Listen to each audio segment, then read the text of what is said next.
Olá, sejam bem-vindos e bem-vindas mais uma vez ao Laboratório da Imaginação.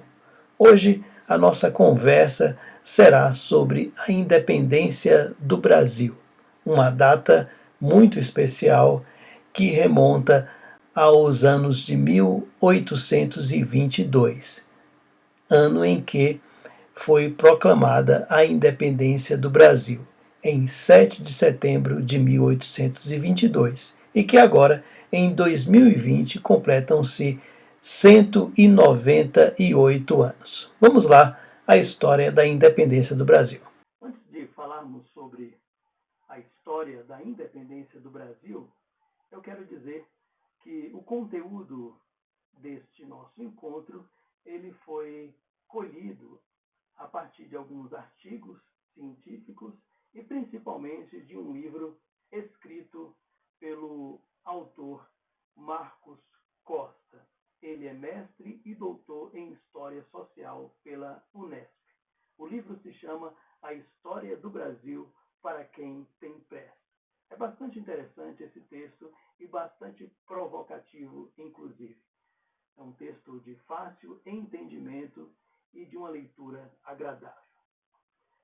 Vamos então pensar na divisão em que o autor Marcos Costa ele traça a história do Brasil.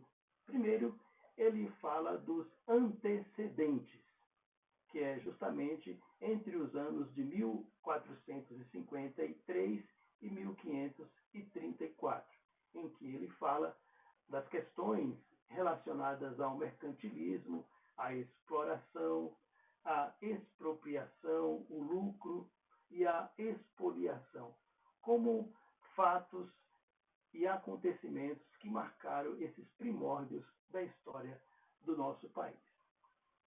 A segunda parte do livro, ele fala sobre o período colonial, que vai de 1534 a 1822.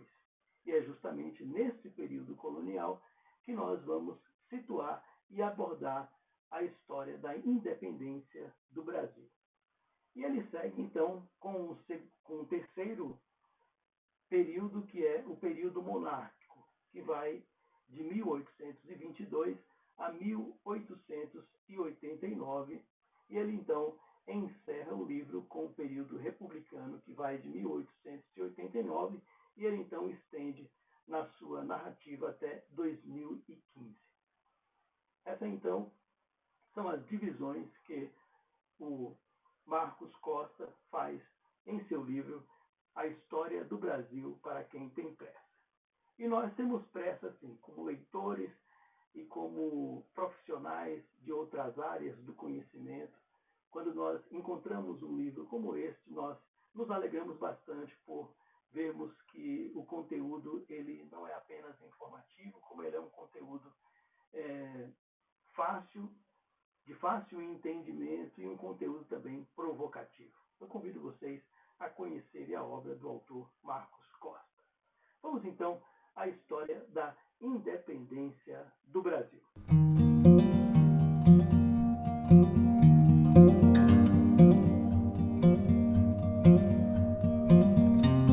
Ao falarmos sobre a independência do Brasil, é importante pensarmos em fatores que motivaram este acontecimento, tanto fatores internos quanto fatores externos. Os fatores externos estão ligados diretamente às guerras napoleônicas, que aconteceram entre os anos de 1803 a 1815. E os fatores internos é justamente aquela insatisfação que estava presente entre as pessoas que habitavam essa colônia. Esta insatisfação tinha múltiplas causas, desde um monopólio que o governo português exigia da colônia brasileira para comercializar apenas com Portugal os seus produtos, como por exemplo o açúcar, o ouro, o algodão, o café. Esses produtos eles eram comercializados exclusivamente para Portugal. E o lucro dos produtores era extremamente baixo, frente às possibilidades que eles teriam junto a outras nações. Por isso, a demanda por abertura dos portos e a possibilidade de comercializar com outras nações.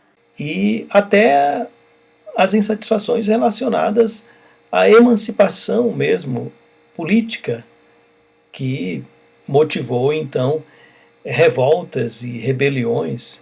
E nós conhecemos muito, por exemplo, a Inconfidência Mineira, né, que ela aconteceu por conta das altas taxações sobre o ouro, e também a Revolta dos Búzios, também conhecida como a Revolta dos Alfaiates ou Conjuração Baiana, que lutava justamente por abertura dos portos para outras nações e a emancipação política desta colônia. Esses fatores eles trazem um clima bastante tenso entre as pessoas que habitavam este território. Mas aquilo que de fato trouxe um diferencial significativo para levar à independência do Brasil foi justamente as guerras napoleônicas. Napoleão Bonaparte, então imperador francês, decretou em 1806 o bloqueio continental com o interesse de atingir justamente a Inglaterra. Justamente porque a Inglaterra era a principal potência econômica e bélica do século XIX. Quando Napoleão ele decreta o bloqueio continental, ele de forma direta atinge as relações que Portugal tinha com a Inglaterra, pois Portugal fornecia os seus produtos para a Inglaterra e tinha um comércio com a Inglaterra bem intenso. Esses produtos eles vinham justamente das colônias. Interessante então, quando o bloqueio continental ele é estabelecido, acontece que o rei de Portugal, Dom João VI, então príncipe Dom João, ele resolve, em acordo com a Inglaterra, a desobedecer às ordens emitidas pelo Napoleão Bonaparte.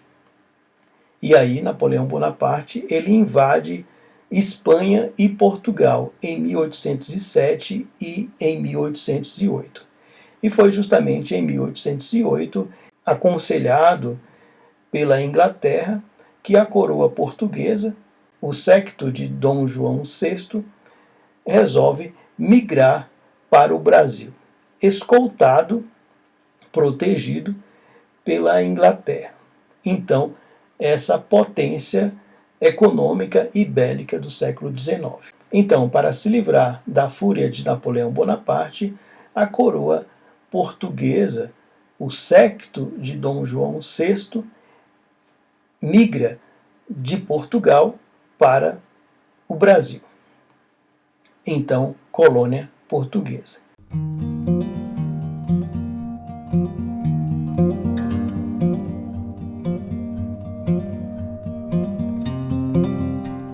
Agora que a família real chegou então em terras brasileiras protegida e segura, é a vez então de Dom João VI retribuir à Inglaterra pelo o favor dado à sua corte.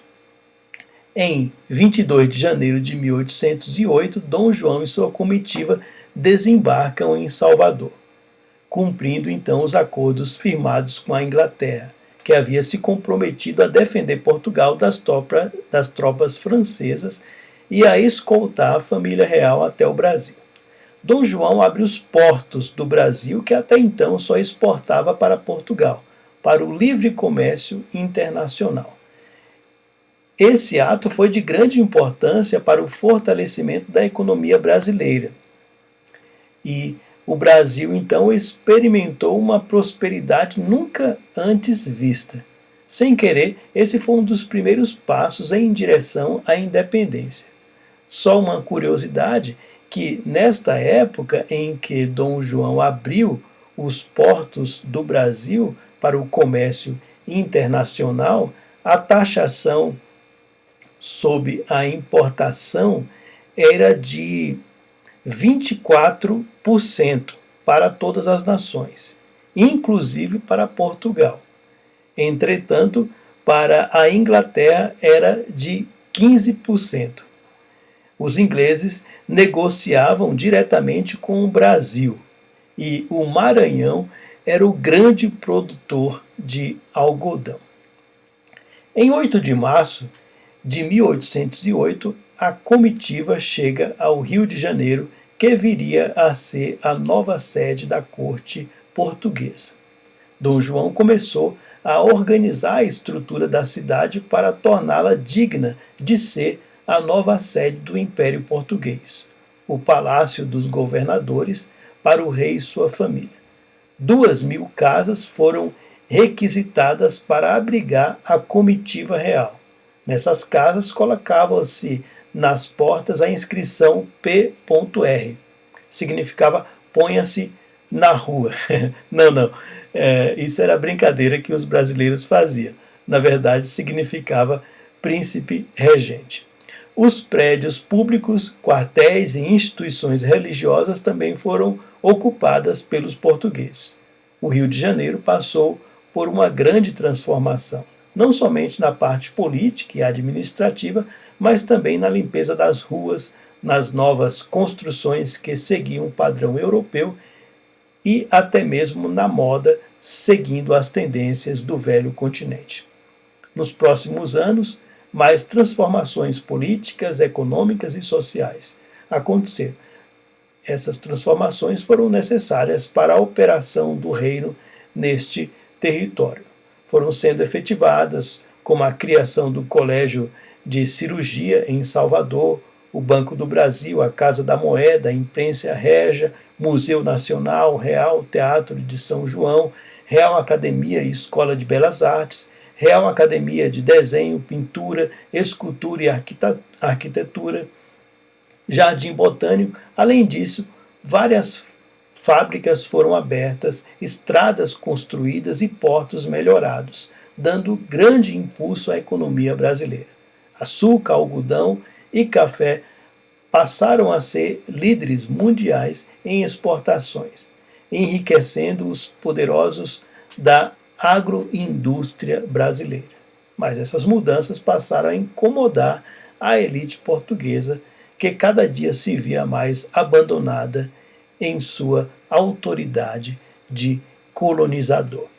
É interessante conhecer esse contexto de transformações políticas, econômicas e sociais no contexto das terras do Brasil, com a chegada e permanência da família real, justamente para perceber o que veio a acontecer posteriormente à derrota de Napoleão Bonaparte na Guerra de Waterloo, em 1815.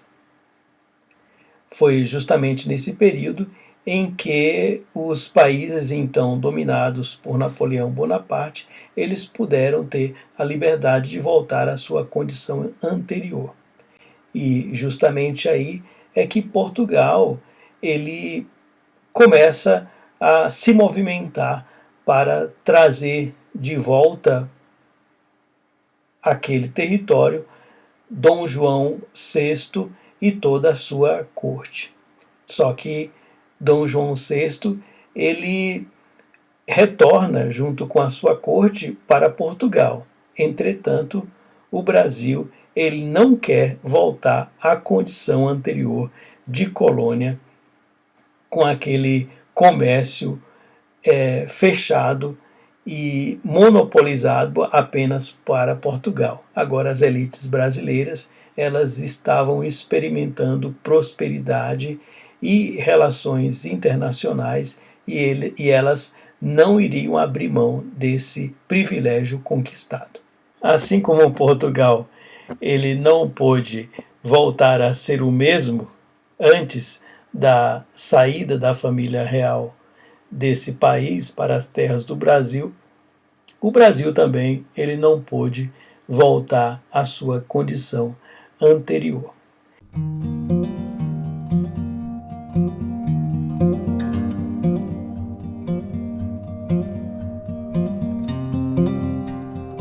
E a revolta do Porto, a Revolução Liberal, foi justamente esse movimento dos portugueses, dos comerciantes portugueses, para fazer com que Portugal voltasse à sua condição anterior de colonizador, com os privilégios que lhe eram inerentes.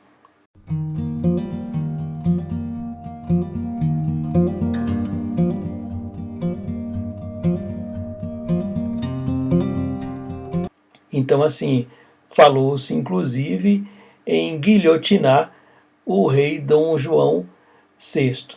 E para não perder então os seus privilégios reais e as suas condições consolidadas em Portugal, o rei resolve voltar para Portugal. E esses 13 anos de permanência da família real nas terras do Brasil, do ano 1808 até 1821, deixaram marcas indeléveis na história de nossa nação brasileira.